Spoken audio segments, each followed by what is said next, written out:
Question: what are some good biblical habits that we can establish in our lives? Luke chapter 4, verse 4. And Jesus answered him, saying, It is written that man shall not live by bread alone, but by every word of God.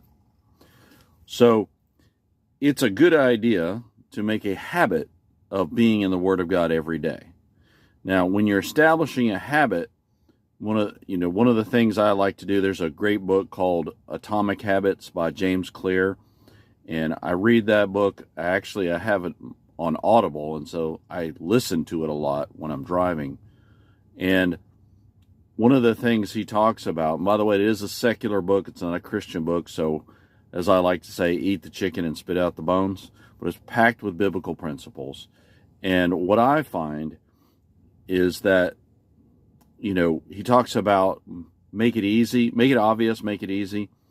And so sometimes if you're trying to establish that habit of being in the Word every day, just reading a verse or a few verses in the morning, just getting the Word of God in your mind, just gets you started.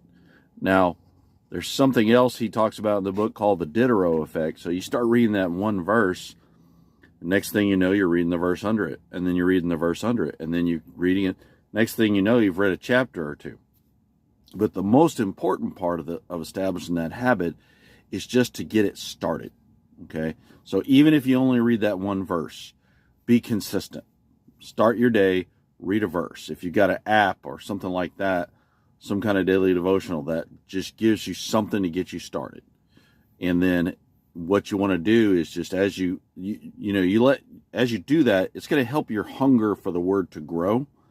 And you're going to find yourself, you've read through 6 chapters and you didn't even realize it. Wow, where'd the time go? So make a daily habit of just starting your day, reading a verse or a few verses, just getting the Word in your mind, and build these biblical habits into your life. I do recommend you get a copy of that book, Atomic Habits, either on hard copy or on Audible, and use the biblical principles in there to build biblical habits in your life, and you'll be amazed by the results.